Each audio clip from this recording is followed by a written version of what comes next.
Aloha, namaste. This is Alexis Cox with Radha Home Yoga, and I'm just going to bring you a quick report here for the new moon in Aslesha at the end of Cancer. We have a partial solar eclipse happening as well, and it's happening in the wee early hours of the 11th, August 11th here, just a couple days from now. And because of the time it's happening, we won't be seeing the sun shining here in California or really anywhere in America. We'll be witnessing this partial solar eclipse. It will be happening more in northern parts like Upper Canada and Greenland and Iceland and China and places like this. So if you're in one of those spots, great, enjoy the very partial eclipse. If not, you will have that energetic experience as well. The new moon is coming when the sun and moon come together in the about 24 degrees Cancer in the sign of the nakshatra of Aslesha. So in the sign of Cancer, we have these three different stars, these three different nakshatras. It starts with Purnavasu, which was the bridge between Gemini and Cancer, and it's where we had our new moon a month ago, and also a partial solar eclipse, where the north node was in Cancer and the sun was in Gemini. Then we had our full total lunar eclipse, the 27th, 28th of July, and we saw that the south node, Ketu, was right on top of the moon and right on top of Mars. So there was a lot of energy in our psyche, in our mind, in our emotional field.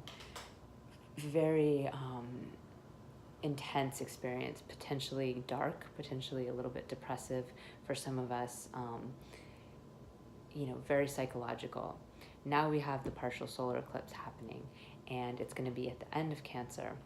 Everything will be in Cancer: the sun, the moon, and the north node, and of course retrograde Mercury as well is joining this party. So in Cancer, we really deal with the emotions, right? We're really integrating our our knowledge, information, whatever we're taking in this world, in through our heart space, in through how we feel about things. And there can be a lot of watery emotions, a lot of sadness, a lot of ups and downs. The waves that we ride in this sign can be a lot for us to handle.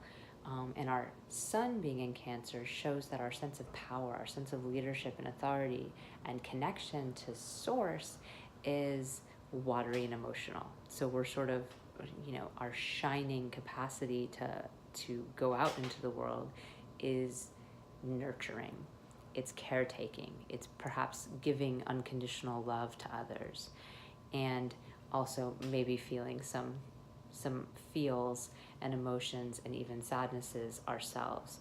So it's not the most powerful place for the sun to be. It is probably the most emotional place the sun can be. But it can be a place of power. It can be a place of great power, just the way a mother can be very powerful through her love, through that part that will give and give and give and give and give. We do find power. The trouble comes in when our perceptions of what is and what are and what is happening in the world and our engagement with other people is clouded or distorted. And that's what eclipses do, right? They bring in this energy where we see things in this shadowy, delusional way. We don't really see things clearly in the world. We tend to tap into the spirit realm a little easier, but sometimes it can be very delusional and not in a positive way, not in a way where we're getting great messages from source, but where we're getting these sort of darker messages that bring us down or make us see things that other people are doing as somehow painful or challenging for us. This is really strong because Mercury is in this sign of Cancer, and Mercury does not necessarily operate very well in Cancer because our mental state, our buddhi, our intellect, our discernment is meant to be objective. It's meant to be able to see things just clean, just how they are, without having a whole lot of charge around it. And then from there being able to make decisions and choices and go forward and put out information and all of this. It's very hard when everything we take in is coming from this super emotional place, because it changes it. It changes the information. It makes us remember it in a way that is specific to our emotional feelings around it, rather than what actually was or is even being said. And also because Mercury is retrograde, our output of information is stalled, right? There's this classic Mercury retrograde where emails don't work and computers don't work and this fails and that fails. Well, in Cancer, we have a more emotional feeling about that. Like, oh, the computer didn't work and it's actually making us sad, that this totally inanimate object is not working, can bring us to tears. Really anything can bring us to tears when all these planets are in Cancer. So we just need to be careful, look out for that. Across the way is Mars retrograde, bringing us some of that anger and frustration beneath the surface. I talked about this a couple weeks ago. Mars in Capricorn, really clean, clear channel, sort of marching through our summer, blowing it up for sure. I live in Hawaii. It's been erupting volcanoes. It's been sending off fires in California and Oregon. Man-made disasters, natural disasters, all kinds of things that are fiery and explosive in nature have been occurring because Mars has been joining the South Node Ketu there in Capricorn. And Ketu is where we're kind of sitting on something that we don't really want to deal with. And so that explosivity has been intense, but since Mars went retrograde, we've been feeling more frustration around it because the forward motion is stalled. The explosivity is beneath the surface. The action and our capacity to channel our anger into action and channel that passion and drive and motivation into a physical realm that moves forward is halted. And sometimes even literally backwards, reverse. So maybe you did something, you took action on something, and then it's like, well, I gotta go backwards and do this again, or something didn't work out, and you have to literally rerun over what you've already done. That's frustrating. And Mars is that anger. So when it's beneath the surface, it's frustration, literally anger beneath the surface. That's what frustration is. Staring at this emotional pile of stuff going on in Cancer can really fuel some passive aggressivity, and also some sadness, anger masked as sadness. All kinds of things can occur in our feeling nature, in our emotional nature, and even in our communication with others. And then to kind of put the cherry on top of this, we have Venus, our sign of relating, literally our sign of relating, yes, romantically, most importantly, or most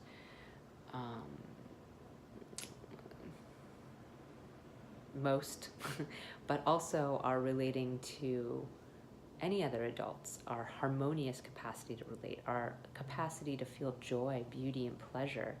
And that is in a state of debilitation in Virgo, where things are kind of categorical. We're maybe feeling more self-effacing. Maybe we're feeling critical of others. As we judge ourselves, we judge others. Maybe we feel constrained and constricted in our capacity to express ourselves and our sense of pleasure and beauty and joy. All of these kind of things, this desire to sort of purify of Virgos is desire killing, and it's joy killing in a lot of ways, because pleasure and happiness require stuff, doing stuff, and this purification nature, or wanting things to be pure, be in their sort of original state, is,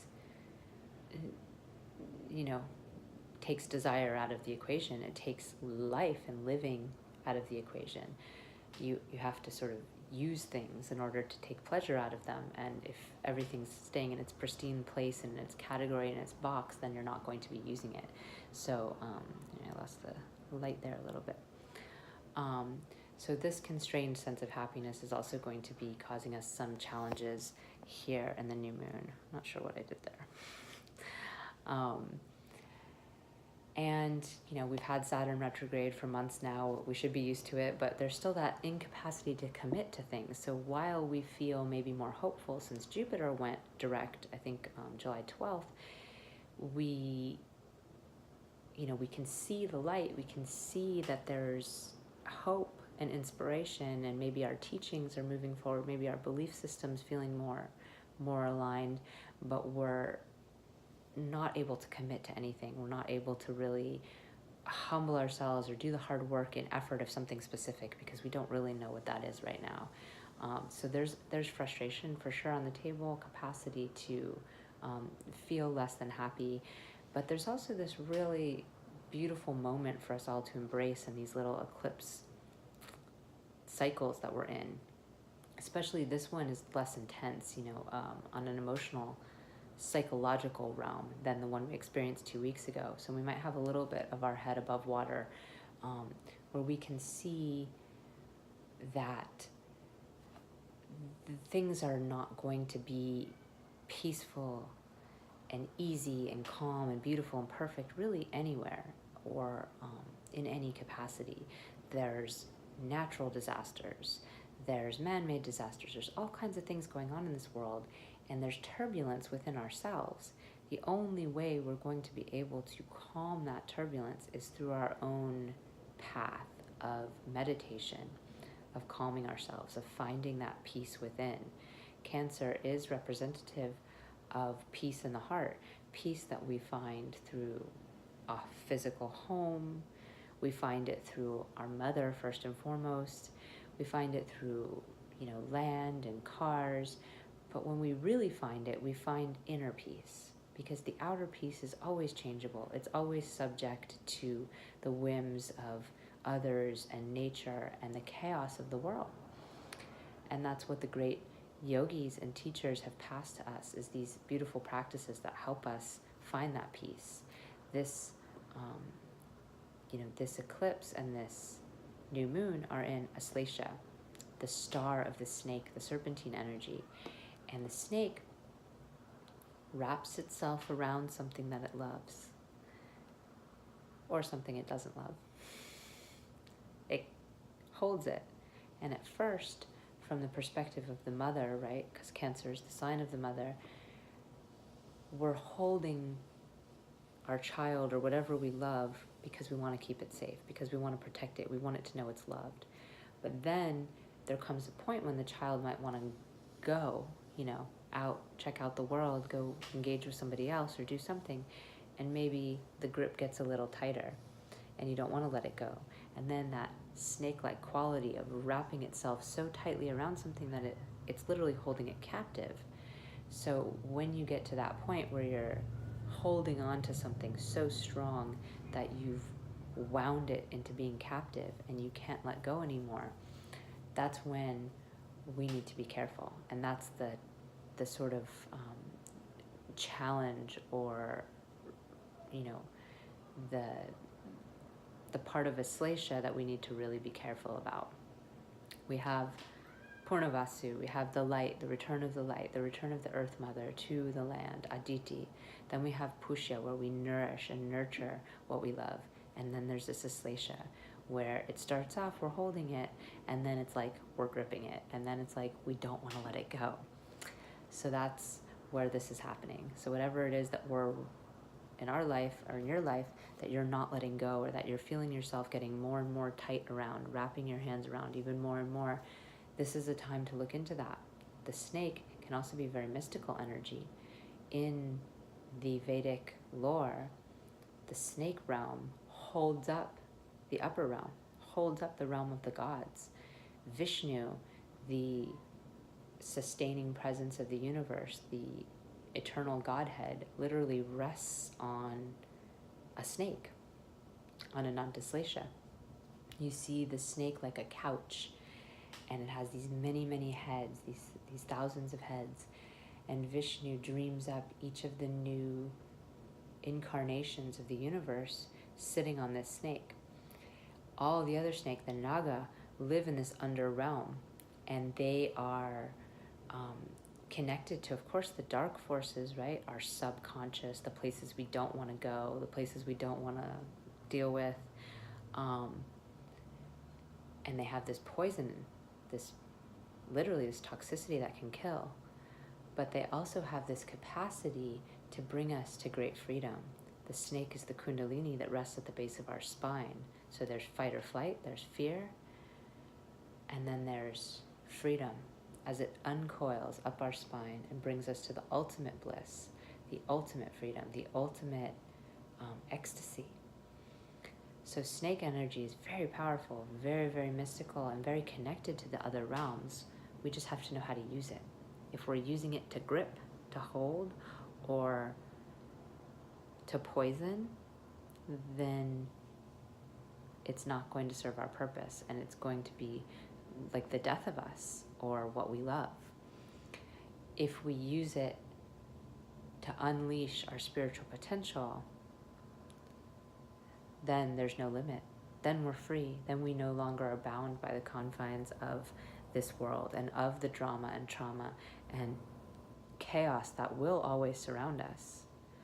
We are in chaotic times for sure. There's no question. There's a lot of question about what age we're in, but there's no question it's chaotic right now in the world. Just look around, You don't need to look at the news, because even if, like me, you chose to kind of move to this natural setting where maybe you don't have to look at the news every day, maybe you don't have to hear the people screaming on the street or the fighting and this, that, and the other, there's still anger within ourselves.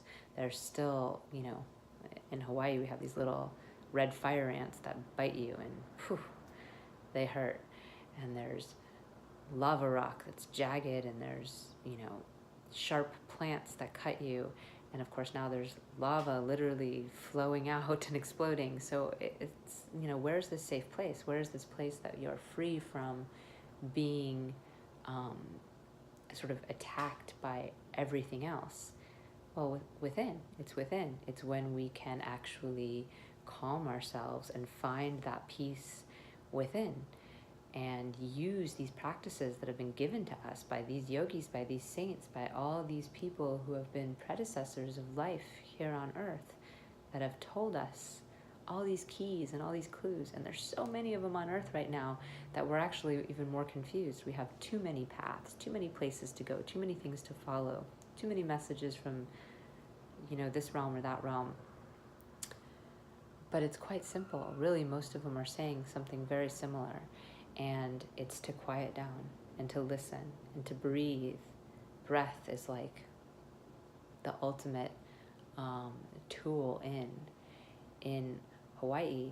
They say ha. The ha is the breath. When you're pregnant, you're hapai. You're full of the life, the breath. And there's a derogatory term that's used for the white settlers that came to Hawaii. It's called haole. And it literally means, from what I've, been given, like he or she without breath, like this person who doesn't have breath. And from what I've been told, it has to do with praying without breath. He who prays without breath is the white man. Well, that's an interesting concept, because I would say that the white European ancestry and the Christian church is one of the few spiritual practices that doesn't actually have physical practices engaged with it, where you do breathe and get in touch with your inner self. Now, of course, plenty of Christians might breathe, practice meditation, practice yoga, and do things like this, and plenty of white people definitely take these practices in now, but our heritage is not linked to that. The white European settler heritage is to sort of go in and negate these ancient practices and to either change them to make them fit into a different paradigm or a different agenda. And we have to see that at this point in time, that's been very destructive to our world. All around us, we can see the examples of that destruction. And so the time has come to really tune back in. Tune into Mother Earth, tune into ancient practices, tune into the wise sages that have given us these practices, and most important, tune into ourselves. Just really listen to that breath. You can count your breath. You can count, to 1, 2, 3, or 4 when you're first starting out, so you don't have to extend your breath too long. Count up on the inhale, count down on the exhale. Then you can extend it to 5 or 6 count if that feels comfortable to you. You can start to pause for a moment at the inhale or exhale. If you are up high, if you are pregnant, you aren't. Don't hold your breath. Don't pause. And just allow yourself to go through that rhythm with your breath and see how much calmer you feel. And then go out into the day and experience the person yelling or screaming or whatever drama and trauma is around you, and notice how much calmer you feel while engaging with that. So I hope this has been helpful. I hope you have a blessed new moon and partial solar eclipse. If you like this video, you can like it or comment. You can share it. You can also follow my YouTube link. I'll be doing some more YouTube videos. And if you are interested, I did a report actually a year ago when the nodal axis first shifted into this Cancer Capricorn placement, where I talked about all 12 signs and how they were going to be affected, because of course I can talk about Cancer and I can talk about Capricorn, but each of us have a different rising sign, and whatever house it is for us. For example, I'm a Taurus rising, so Cancer is not my 4th house, it's my 3rd house, so it's going to be different than a 4th house person, an Aries rising or a Gemini rising or Sagittarius. Whatever your rising sign is, it's going to be a different part of your life that's being affected. It could be your career, it could be your relationships, it just depends. So if you want to see what area of your life has been affected by this axis change, that report is still super valid because the axis stays in the same placement for about 1.5 years, and we are about 1 year in. So these eclipses we're experiencing right now, you can get that report if you go on to www.alexiscoxyoga.com and just sign in your email, and you will receive that free report. Hope you have a beautiful day. Aloha. Namaste.